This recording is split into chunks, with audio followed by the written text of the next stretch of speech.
Welcome to the Sultanate of Oman television with 7 o'clock news bulletin. But first, the headlines. The Sultanate is ranked second on Arab level and 57th worldwide in the Global Sustainable Tourism Index during 2020. The total deposit at banking sector reached 24.5 billion Omani Riyals by the end of January 2021. And the United Nations Security Council urges foreign troops and mercenaries to leave Libya.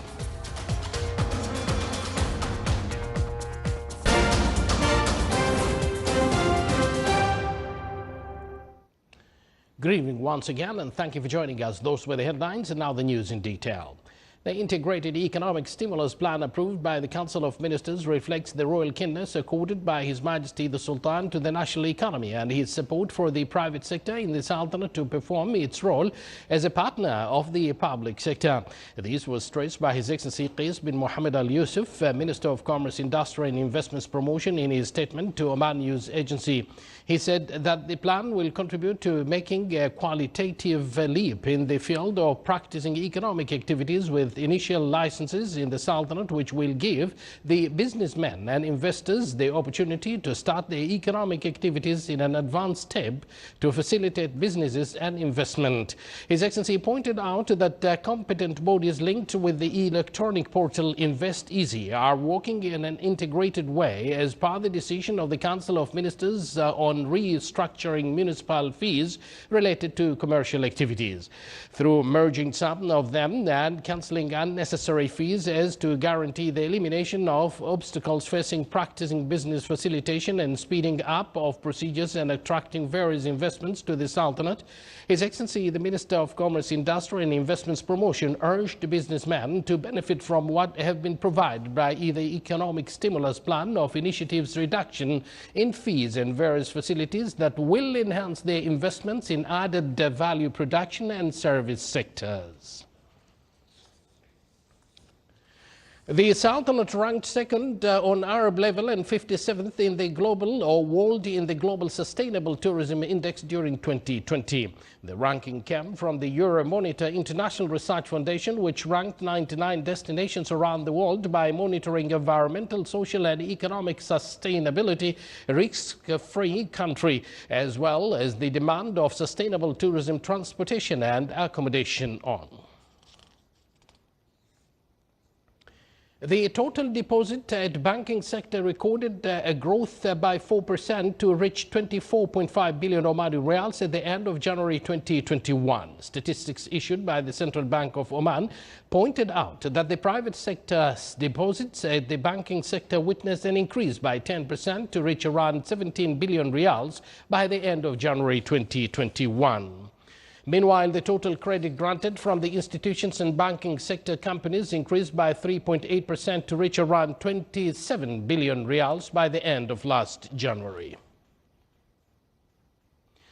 The shares of banks in the trading of Muscat Securities market increased last week, pushing the financial sector index to rise. The index recorded 5,727 points, with an increase by 190 points. The main index of MSM rose by 48 points to close at 3,700 points, rising for the fourth consecutive week. Meanwhile, the industry sector index declined by 57 points and the services sector lost 12 points. More than 11,000 people who have arrived in Oman have taken institutional quarantine. His Excellency Sheikh Rashid bin Ahmed Shamsi, Undersecretary of the Ministry of Social Development, pointed out in a statement to Oman News Agency that 33 private institutions have been approved for institutional isolation. He added that the number of hotels within the relief and shelter for institutional quarantine reached 442. His Excellency affirmed that monitoring devices will be installed in all hotels of the Sultanate to facilitate monitoring of violators of institutional quarantine. The implementation of closure of commercial establishments from 8 a.m. or 8 p.m. till 5 a.m. is continuing in various governorates of the Sultanate as part of preventive measures to deal with coronavirus pandemic. However, pharmacies and fuel stations remain open as an exemption to the decision.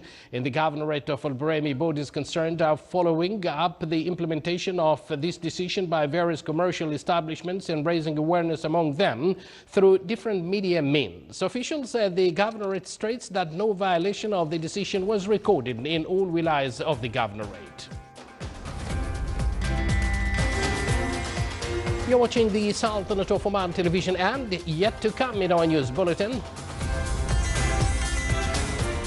The Chester Zoo in northern England, there has a new arrival, a male giraffe calf.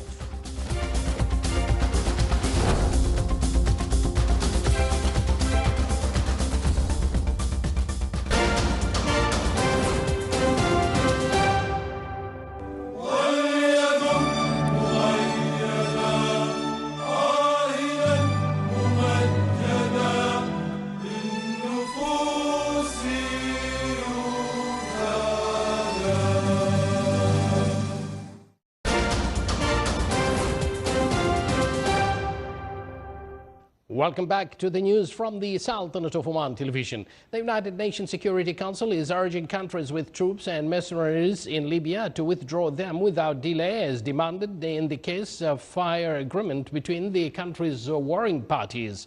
A presidential statement approved by all 15 council members yesterday welcomed a key step following the October ceasefire Wednesday's vote by the country's House of Representatives endorsing the newly appointed interim government charged with leading to the country or to elections on December 24th. United Nations' most powerful body called on all Libyan parties to ensure a smooth handover to the interim government of Prime Minister Abdul Hamid Dbeibah. The United States is resuming humanitarian assistance to Yemen's rebels held north to counter a looming famine in the country. U.S. Yemen envoy Tim Lender King made the announcement yesterday. An Arab-led coalition has been fighting since 2015 to dislodge the Houthi rebels who seized much of Yemen's north. The Trump administration cut much of its aid to Yemen last year, saying the Houthis were diverting humanitarian assistance to themselves. U.S. officials said they are resuming the aid with new measures and monitoring to try to make sure the relief gets to hungry civilians. A powerful car bomb killed at least 8 people and wounded 47 in Afghanistan's western Herat province. The death toll in the explosion late yesterday that also destroyed 14 houses is expected to rise because several of the injured were critical.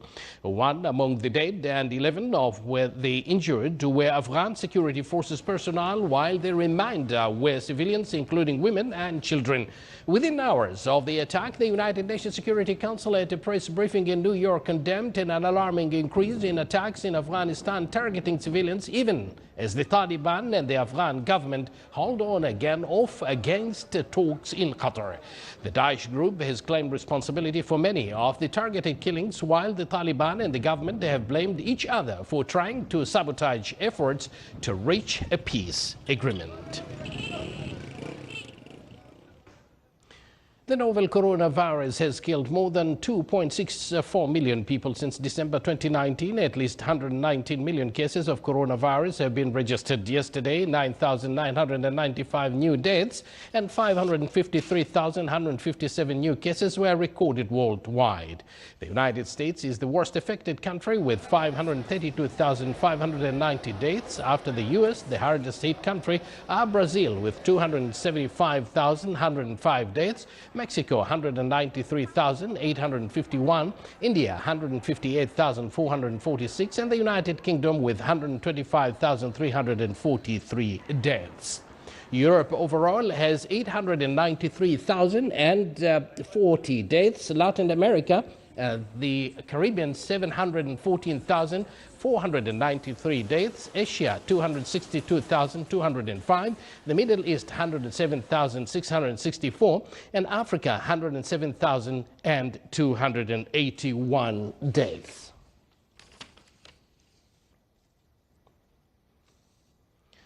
Georgia received its first COVID-19 AstraZeneca vaccine today, the last European country to begin the vaccination process. The 43,200 doses of vaccines were received by Georgia through the COVAX platform, a global initiative to provide equal access to COVID-19 tests, treatments, and vaccines. Georgia's Health Minister Ekaterina Tikaridze said the vaccination process is Georgia will start on 15th March after the vaccines are distributed to medical centers around the country. The first jabs will be administered to health workers. Georgia, with a population of 3.7 million, hopes to vaccinate 60% of the population within this year. Georgia is expecting to receive the second batch of 87,000 vaccines in April. Georgia has ongoing talks with partner countries to receive additional doses of AstraZeneca and Moderna vaccines. Georgia is also negotiating with China to receive Sinovac. As fellow leaders of the Indo-Pacific groups known as the Quad announced plans to expand India's coronavirus vaccine manufacturing capacity, the Australian Prime Minister praised the cooperation among nations as the enabler of peace, stability and prosperity in the region. Scott Morrison wished nations to create a different future amid the global pandemic and recession. The efforts to expand production and promote access to the vaccine in the region was unveiled yesterday following a virtual meeting of the leaders of Australia, India, Japan and the United States. It comes as U.S. President Joe Biden is putting greater emphasis on the Indo-Pacific region in the face of growing economic competition from China. The efforts by the group to pump up India's vaccine manufacturing also comes as the Biden administration and leaders of other wealthy nations have faced calls from France and some global health advocacy groups to donate a small percentage of vaccine produced in the U.S. and other industrialized nations to poor countries.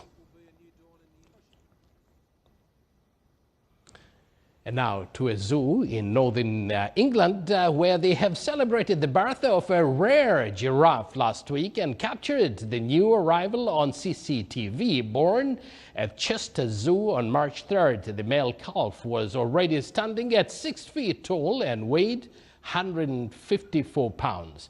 After a 15-month pregnancy, Mother Orla delivered from a height of 6 feet onto soft straw before the calf took his first wobbly steps and learned to suckle from his mum. Experts said he will grow to be 18 feet and weigh over 2,200 pounds.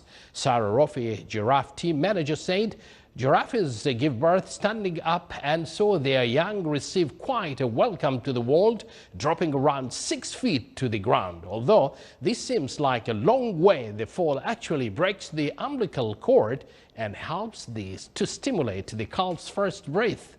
It is a dramatic entry, but it's just how they do it. Rothschild's giraffes are one of the world's worst at-risk mammals, with only 1,600 remaining, making the birth a cause for celebration for conservationists around the world. This is the Sultanate of Oman television. Before we end tonight's bulletin, here are the main points once again. The Sultanate is ranked second on Arab level and 57th worldwide in the Global Sustainable Tourism Index during 2020. Total deposit at banking sector reached 24.5 billion Omani Riyals by the end of January 2021. And the United Nations Security Council urges foreign troops and mercenaries to leave Libya. And to end this news bulletin, here is a special message from the news team. Prevent yourself and others from the coronavirus by following all precautionary measures released by the COVID-19 Supreme Committee. Indeed, COVID-19 pandemic has increased pressure to nurses and other healthcare staff in the healthcare institutions, and in spite of that, nurses have demonstrated courageous response to the pandemic, overcoming their own fears to provide compassionate care to those affected by this disease. They have been true to their calling, serving the mankind selflessly amid health risks to themselves, their families, and the community. Congratulations to all nurses on your very dedicated work, and happy Gulf Nurses Day. Good night.